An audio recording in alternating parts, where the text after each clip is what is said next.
As a clergyman, you can imagine how out of place I feel.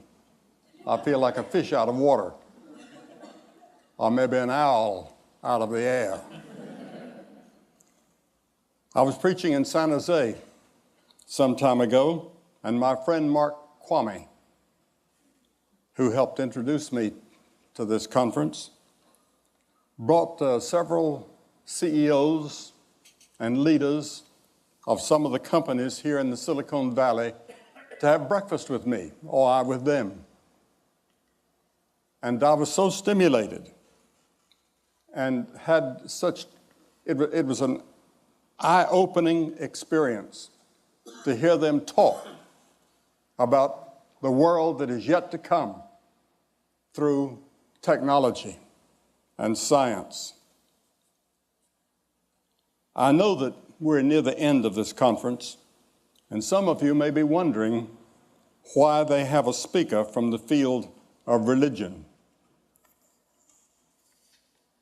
Richard can answer that because he made that decision.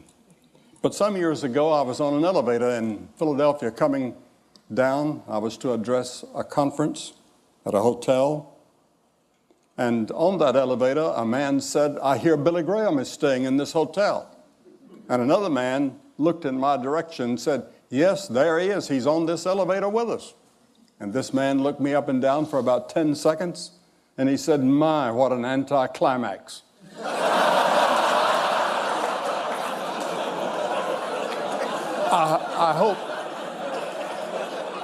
I hope that you won't feel that these few moments with me is an anticlimax. After all this tremendous talks that you've heard and addresses, which I intend to listen to every one of them. But I was on an airplane in the East some years ago, and the man sitting across the aisle from me was the mayor of Charlotte, North Carolina. His name was John Belk. Some of you would probably know him. And there was a drunk man on there. And he got up out of his seat 2 or 3 times, and he was making everybody upset by what he was trying to do, and he was slapping the stewardess and pinching her as she went by. And everybody was upset with him. And finally, John Belk said, "Do you know who's sitting here?" And the man said, "No, who?" He said, "It's Billy Graham, the preacher." He said, "You don't say." And he turned to me and he said, "Put her there." He said, "Your sermons have certainly helped me."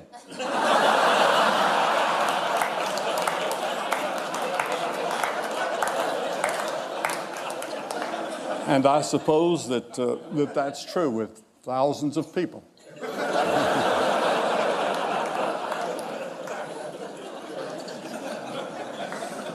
I know that as you have been peering into the future, and as we've heard some of it here tonight,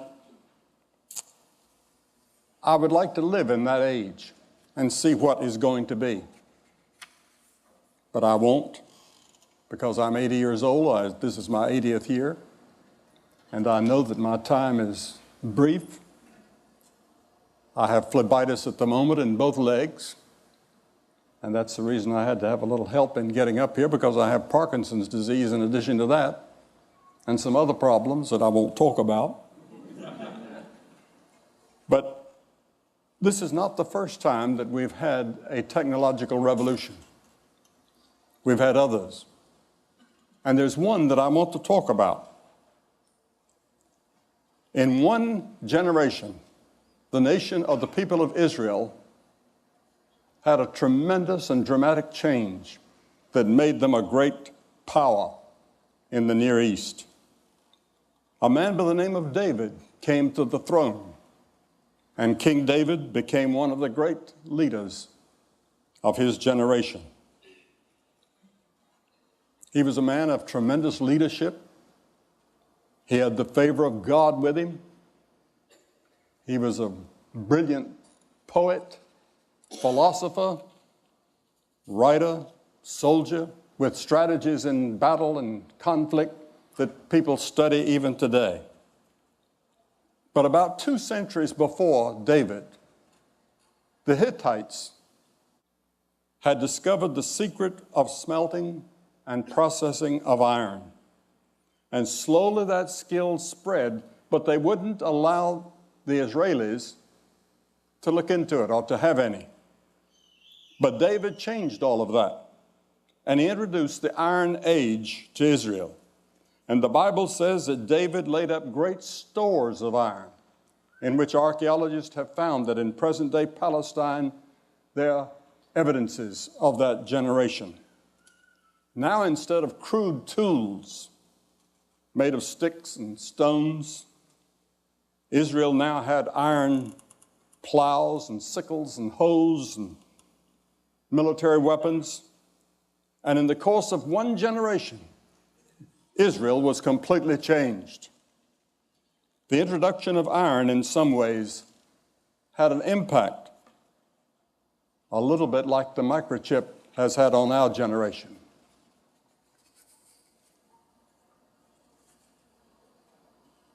And David found that there were many problems that technology could not solve. There were many problems still left, and they're still with us, and you haven't solved them. And I haven't heard anybody here speak to that. How do we solve these three problems that I'd like to mention? The first one that David saw was human evil. Where does it come from? How do we solve it? Over again and again in the Psalms, which Gladstone said was the greatest book in the world, David describes the evils of the human race. And yet he says, He restores my soul. Have you ever thought about what a contradiction we are? On one hand, we can probe the deepest secrets of the universe and dramatically push back the frontiers of technology, as this conference vividly demonstrates. We've seen under the sea, or 3 miles down, or galaxies hundreds of billions of years out in the future. But on the other hand, something is wrong. Our battleships, our soldiers are on a frontier now almost ready to go to war with Iraq.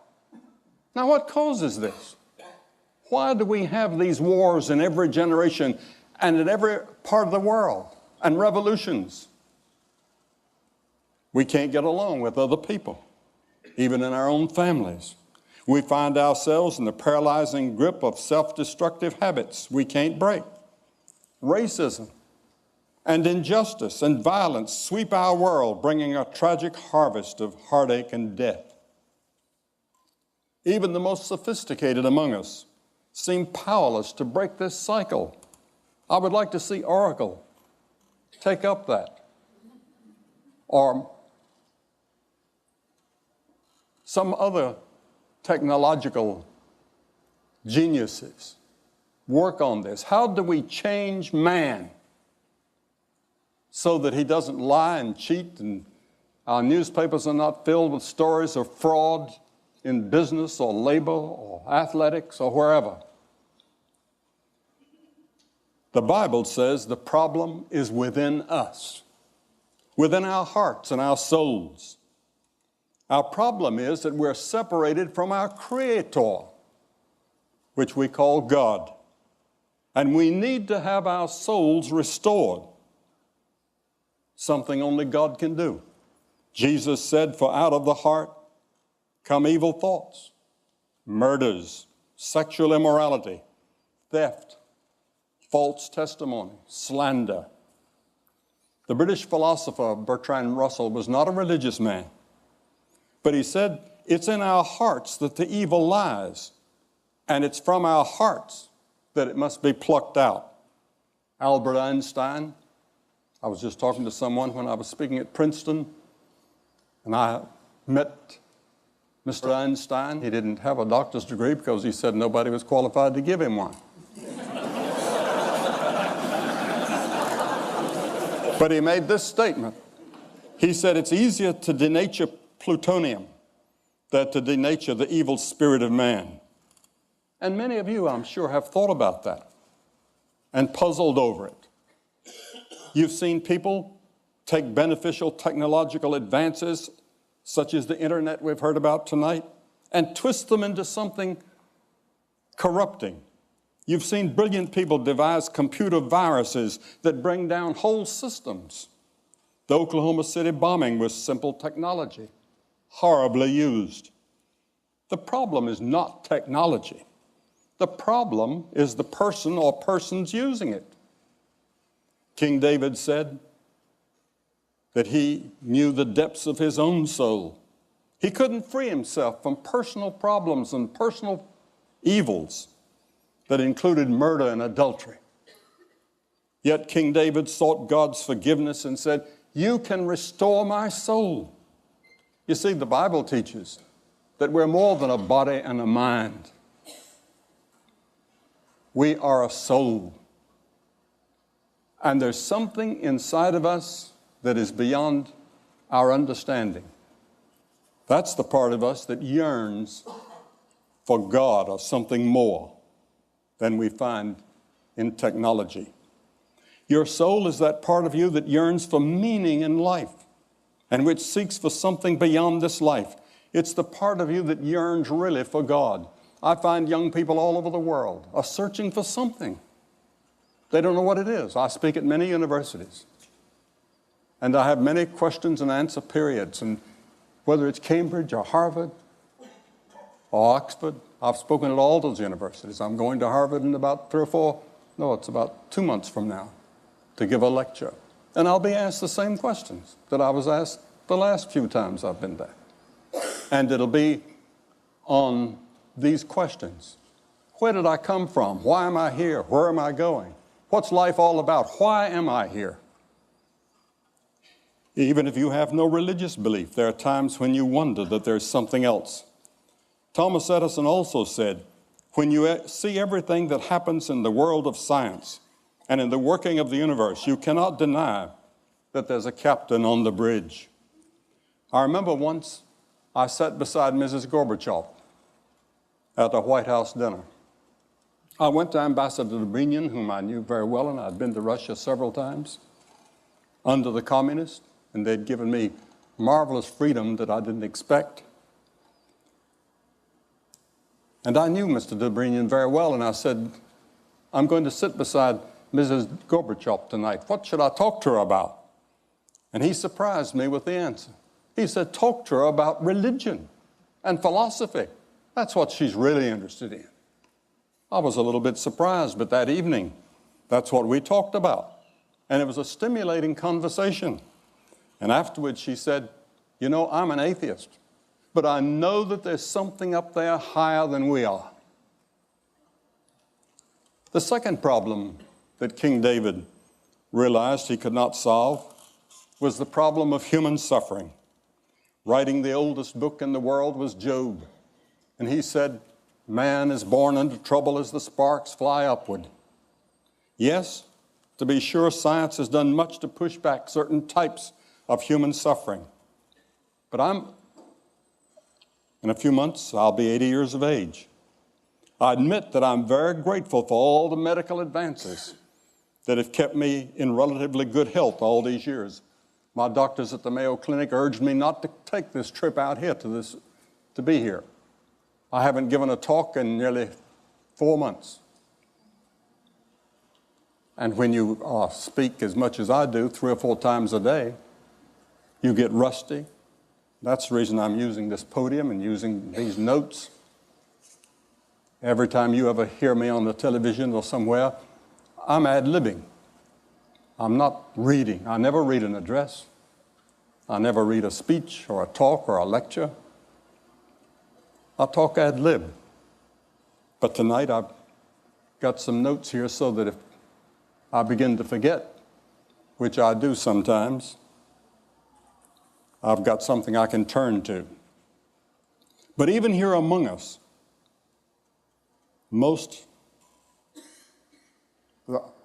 in the most advanced society in the world, we have poverty. We have families that self-destruct, friends that betray us, unbearable psychological pressures bear down on us. I've never met a person in the world that didn't have a problem or a worry? Why do we suffer? It's an age-old question that we haven't answered. Yet David again and again said that he would turn to God. He said, "The Lord is my shepherd." The final problem that David knew he could not solve was death. Many commentators have said that death is the forbidden subject of our generation. Most people live as if they're never going to die. Technology projects the myth of control over our mortality. We see people on our screens. Marilyn Monroe is just as beautiful on the screen as she was in person. And many young people think she's still alive. They don't know that she's dead. Or Clark Gable, or whoever it is, the old stars. They come to life, and they're just as great on that screen as they were in person. But death is inevitable.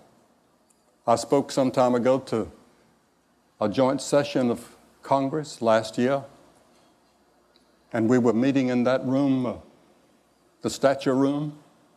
About 300 of them were there. And I said, there's one thing that we have in common in this room, all of us together, whether Republican or Democrat, or whoever. I said, we're all going to die. And we have that in common with all these great men of the past that are staring down at us. And it's often difficult for young people to understand that. It's difficult for them to understand that they're going to die. As the ancient writer of Ecclesiastes wrote, he said, there's every activity under heaven. There's a time to be born, and there's a time to die. I've stood at the deathbed of several famous people whom you would know. I've talked to them. I've seen them in those agonizing moments when they were scared to death. And yet, a few years earlier, death never crossed their mind. I talked to a woman this past week whose father was a famous doctor. She said he never thought of God, never talked about God, didn't believe in God. He was an atheist. But she said, as he came to die, he sat up in the side of the bed one day and he asked the nurse if he could see the chaplain. And he said for the first time in his life, he thought about the inevitable and about God. Was there a God? A few years ago, a university student asked me, what is the greatest surprise in your life? And I said, the greatest surprise in my life is the brevity of life. It passes so fast. But it does not need to have to be that way. Werner von Braun, in the aftermath of World War II, concluded, quote, science and religion are not antagonists. On the contrary, they're sisters. He put it on a personal basis. I knew Dr. von Braun very well. And he said, speaking for myself, I can only say that the grandeur of the cosmos serves only to confirm a belief in the certainty of a creator. He also said, in our search to know God, I've come to believe that the life of Jesus Christ should be the focus of our efforts and inspiration. The reality of this life and his resurrection is the hope of mankind. I've done a lot of speaking in Germany and in France and in different parts of the world, 105 countries it's been my privilege to speak in. And I was invited one day to visit Chancellor Adenauer, who was looked upon as sort of the founder of modern Germany since the war. And he said to me, he said, young man, he said, do you believe in the resurrection of Jesus Christ? And I said, sir, I do. He said, so do I. He said, when I leave office, I'm going to spend my time writing a book on why Jesus Christ rose again and why it's so important to believe that. In one of his plays, Alexander Solzhenitsyn depicts a man dying who says to those gathered around his bed, "The moment when it's terrible to feel regret is when one is dying. How should one live in order not to feel regret when one is dying?" Blaise Pascal asked exactly that question in 17th century France. Pascal has been called the architect of modern civilization. He was a brilliant scientist at the frontiers of mathematics, even as a teenager. He is viewed by many as the founder of the probability theory and a creator of the first model of a computer. And of course, you're all familiar with the computer language named for him. Pascal explored in depth our human dilemmas of evil, suffering, and death. He was astounded at the phenomena we've been considering, that people can achieve extraordinary heights in science, the arts, and human enterprise, yet they also are full of anger, hypocrisy, and self-hatreds. Pascal saw us as a remarkable mixture of genius and self-delusion. On November 23rd, 1654, Pascal had a profound religious experience. He wrote in his journal these words, "I submit myself absolutely to Jesus Christ, my Redeemer." A French historian said 2 centuries later, "Seldom has so mighty an intellect submitted with such humility to the authority of Jesus Christ." Pascal came to believe not only the love and the grace of God could bring us back into harmony, but he believed that his own sins and failures could be forgiven, and that when he died, he would go to a place called heaven. He experienced it in a way that went beyond scientific observation and reason. It was he who penned the well-known words, "The heart has its reasons, which reason knows not of." Equally well known is Pascal's wager. Essentially, he said this: if you bet on God and open yourself to his love, you lose nothing, even if you're wrong. But if instead you bet that there is no God, then you can lose it all in this life and the life to come. For Pascal, scientific knowledge paled beside the knowledge of God. The knowledge of God was far beyond anything that ever crossed his mind. He was ready to face him when he died at the age of 39. King David lived to be 70, a long time in his era. Yet he too had to face death. And he wrote these words, "Even though I walk through the valley of the shadow of death, I will fear no evil, for you are with me." This was David's answer to the 3 dilemmas of evil, suffering, and death. It can be yours as well as you seek the living God and allow him to fill your life and give you hope for the future.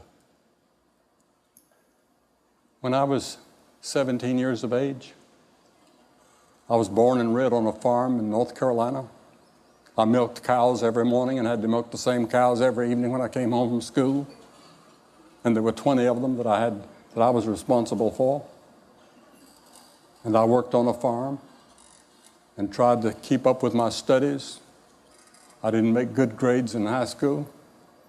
I didn't make them in college until something happened in my heart. One day I was faced face to face with Christ. He said, "I'm the way, the truth, and the life." Can you imagine that? I am the truth. I'm the embodiment of all truth. He was a liar. Or he was insane. Or he was what he claimed to be. Which was he? I had to make that decision. I couldn't prove it. I couldn't take it to a laboratory and experiment with it. But by faith, I said, I believe him. And he came into my heart and changed my life. And now I'm ready when I hear that call to go into the presence of God. Thank you, and God bless all of you.